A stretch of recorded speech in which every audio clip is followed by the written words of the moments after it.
Hi, this is Phoenix, and I'm going to talk about epistemological nihilism.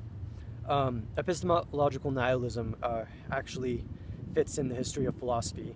They use the idea in many different ways. One of the ways they use it is we can't draw any reasonable conclusion from the knowledge that we have because the knowledge itself is valueless. Other ideas would be related to anti-foundationalism and how an epistemological skepticism or an epistemological nihilism would claim that we can't have any foundation for knowledge. And so a classic example would be to say that, would be to debunk the empiricists and say that the empiricist philosophers who would use experience, empiricism as a foundation for their knowledge, basically the epistemological nihilist would say that experience is not a valid justification for knowledge. And so that's essentially how it would work in terms of anti-foundationalism. Now, specifically, I'm thinking about epistemological nihilism because I tend to have kind of a seething unrest for epistemology and epistemological assertions. So I get really annoyed whenever I hear people say that they know something to be true. And I get frustrated because they usually try to assert that as the ultimate truth. And if not necessarily that far as the ultimate truth, they still try to use that to give them some kind of edge and some kind of superiority. And so, if you think about the history of nihilism itself and why it came about because of the smugness of the smugness that was being used with conventional morality and was used, and so the nihilists came about to challenge all of the notions of conventional morality, to lay claim to the hypocrisies and the like. And so kind of my thought with the epistemological nihilism is the same thing. It seems that we live in a culture that worships knowledge, and I think that this is very misleading and it's very problematic.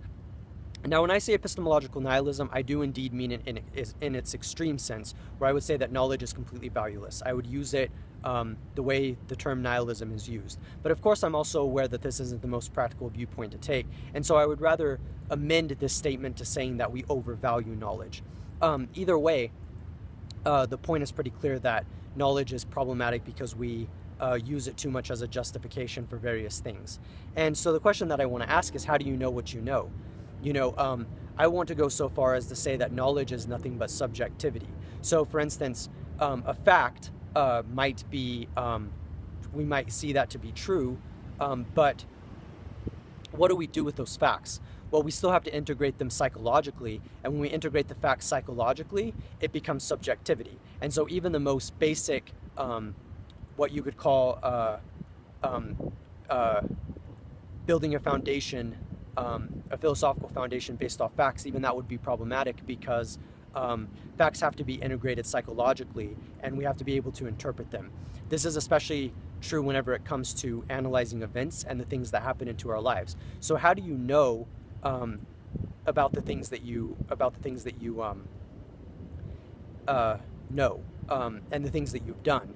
And how do you know anything about the things that you've done? And I know that this seems very radical, and I've gotten some criticism for these claims, but the reason why I'm going with these claims is because I think that too much of the time we claim to know that we know exactly what our actions have done, we know exactly what we have done, we know exactly what we need to do, and I think these notions can be mistaken and very, very misleading for living an honest life. Now, of course, one thing to keep in mind is this epistemological nihilism must be kept in check by Sartre's idea of responsibility. So I'm definitely thinking of this notion of just being responsible and accountable for the things that we do. So I'm not advocating nihilism in its traditional sense, which is where we consider life to be meaningless, existential nihilism at least, where we consider life to be meaningless and valueless. I'm not indicating that at all.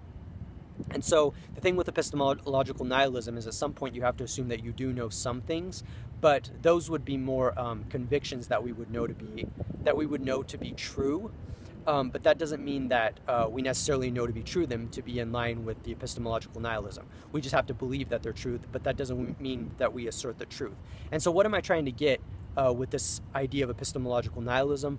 Well, it's this idea that we can never truly know, that we have to remain extremely skeptical towards the knowledge that is presented to us, and we have to be skeptical of it because it could very well be wrong. I think that this is in line with what I've been thinking about in terms of the metaphysics of the fall.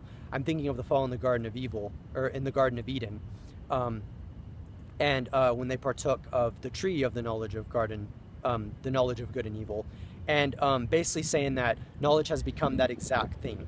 Knowledge in its ideal form would be this very Platonic thing that we need and that could provide us sustenance, but when we partake of the wrong fruit, it can become corrupted and it can become bad. And I want to go so far as to say that knowledge is poisonous, and this is exactly what I mean by the metaphysics of the fall, is this idea that the whole problem, the whole reason why we fell was because we put too much value, at least according to one interpretation, because we put too much value to knowledge, and I want to challenge that notion that knowledge is useful, or that at least that knowledge should be valued, because I don't necessarily want to say that knowledge is useless, but the reason why I'm being so bold in that statement is because I want to subvert the claims that knowledge is the most useful thing in the world and that's just exactly what we need to use, because to be honest, it seems to me that nobody really knows exactly what knowledge is.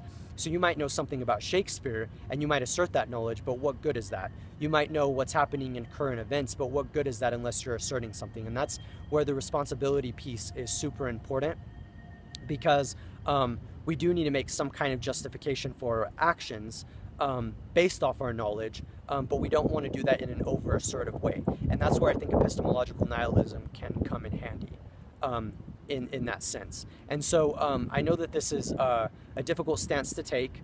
Sartre ran into the same kind of issues whenever he tried to talk about non-being and how that didn't make sense ontologically, because of course we exist. It was the same thing with many of his claims. And he would often argue himself into corners because he was trying to deny certain things that we take for granted. But that's exactly the kind of mentality that I'm trying to adopt, because I do honestly think that knowledge can be very, very dangerous, but I also think that it can also be very, very useless. And it's kind of weird how both of those can be true at the same time. But it's true. Knowledge can be used to subversive and abusing effects. But it can also be useless because we're not using the knowledge the way that it should be used. So I hope that that's giving you something to think about. Again, remember that if you practice this idea of epistemological nihilism, believing that knowledge doesn't have value, you also have to keep in mind this idea of Sartrean responsibility, which is that knowledge is only useless because it's your subjectivity, but that doesn't mean that you can't still have your conviction. And that's also what I want to say too, is just because your knowledge is subjective doesn't mean that it's bad. And kind of the whole reason why I want to claim this epistemological nihilism is because knowledge is generally only something that's used by the individual. So of course knowledge is shared, and we share knowledge with other people, but we can never know, and this goes a little bit into the philosophy of mind, but we can never know what's going on in another person's head. Even with our theories of mind and the like, we can never know what's going on in someone else's head, so we can never know how they partake of the fruit, for instance. We can never understand how they partake of knowledge, but we can understand how we partake of knowledge, and that to me is what's really crucial about this idea of epistemological nihilism, is that it's a way of kind of removing the ego, because we realize that the knowledge that we have is useless and we're not attaching too much value to it. But again, like I said, just to be clear, that's why we have the Sartrean responsibility, because whenever the knowledge that we do have becomes useful, then you better bet that we're going to act on it, because action is extremely crucial to getting things done. I'm just saying that too much of the time we fall into the problem where we think that knowledge is the only thing that we need to gain, without knowing exactly why we need to gain that.